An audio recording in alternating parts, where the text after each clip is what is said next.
The wind howls across the endless savanna, carrying with it a sting that bites exposed skin. The sun has dipped below the horizon, and the land grows cold, merciless, and swift.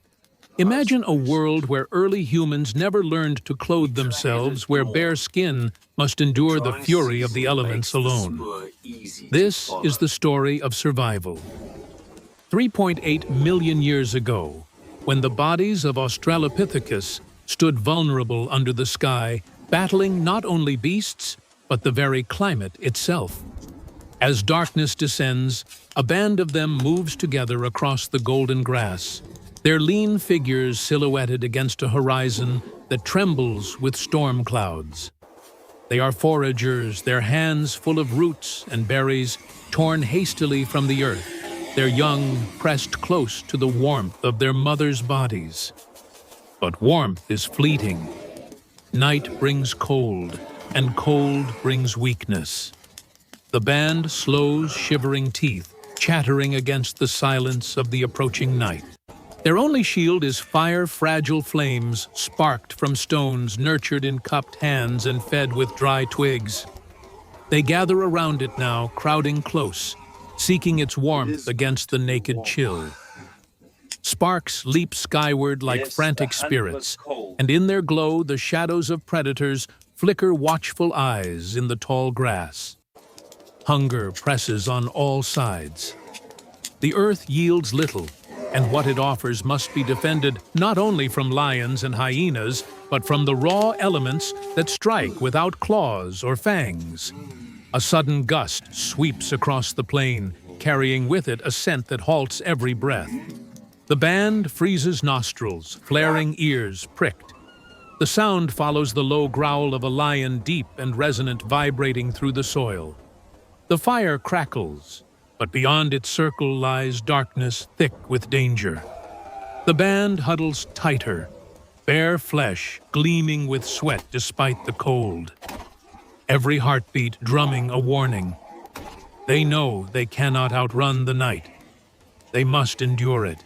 The males clutch crude stones, sharp edges glinting faintly, while others lift branches from the fire flames licking the air. It is not clothing that protects them, but unity, skin to skin, body to body, the heat of the group itself. The lion prowls closer, its shadow crossing the firelight, its roar shattering the silence into shards of fear. Children cry out, silenced quickly by trembling hands. The band's leader steps forward, lifting his burning branch high. For an instant, the firelight reveals his scarred body, naked yet unyielding. He thrusts the branch outward, sparks flying, a defiance older than words. The lion hesitates, snarling, circling the glow. The band answers with cries, raw, primal, vibrating through the night like a storm of sound. Their voices rise as one, not words, but survival itself.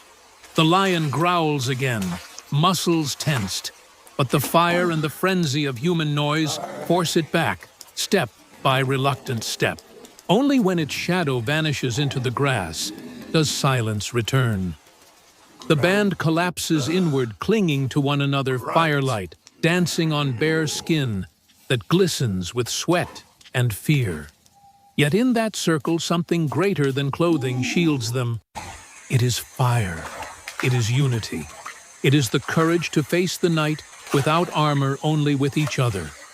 And as the storm clouds break overhead, the first drops of cold rain hiss against the flames, threatening to snuff out their fragile shield.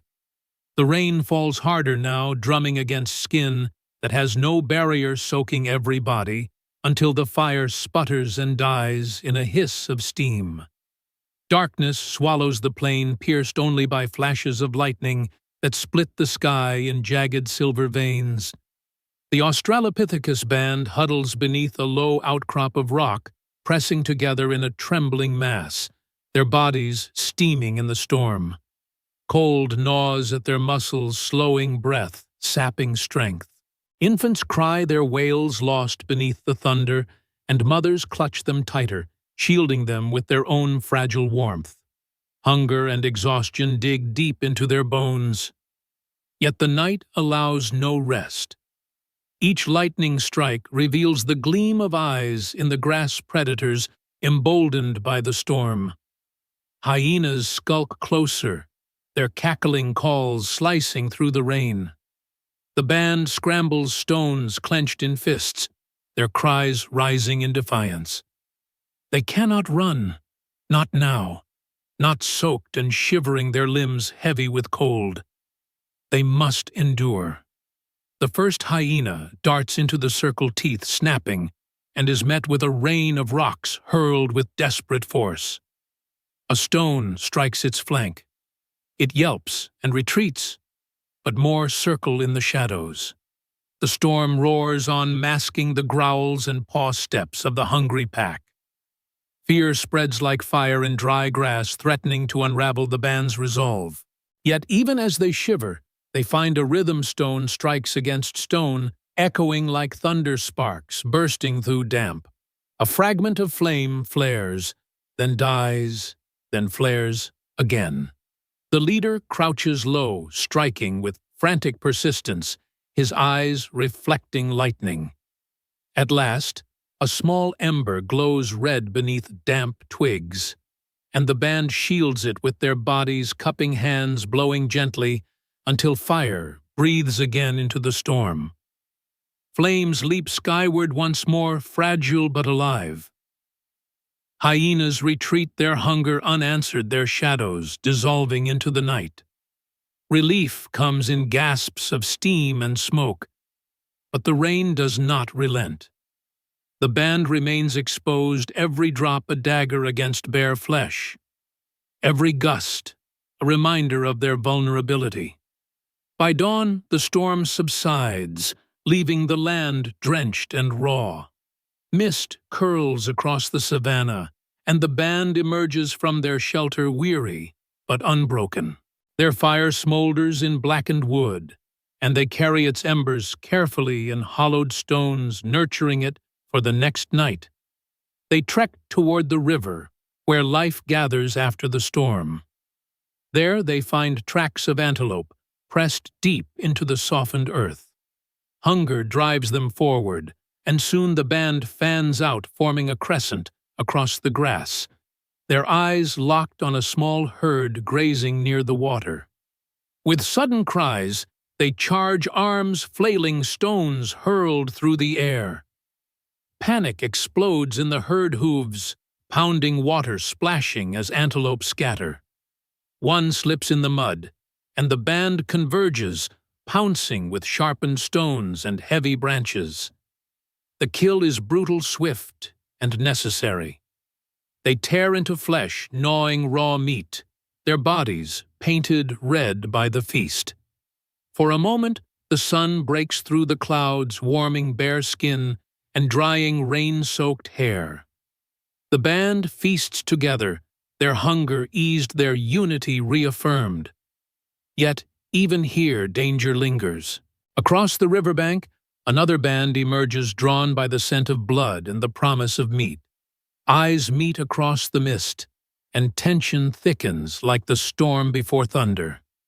The river between them is shallow. It will not hold them apart for long.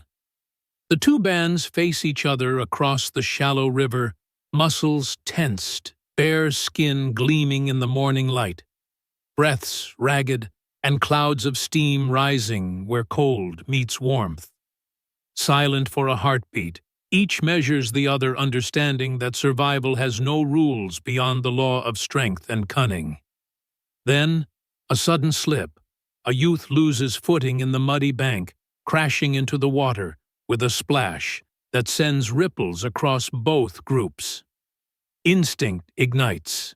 One of the males lunges, stone raised, but before violence can erupt, a female from the first band steps forward, hands extended not in surrender, but in a gesture older than words. She touches the mud, then spreads it slowly across her bare chest, signaling unity, signaling that shared hardship can outweigh bloodshed.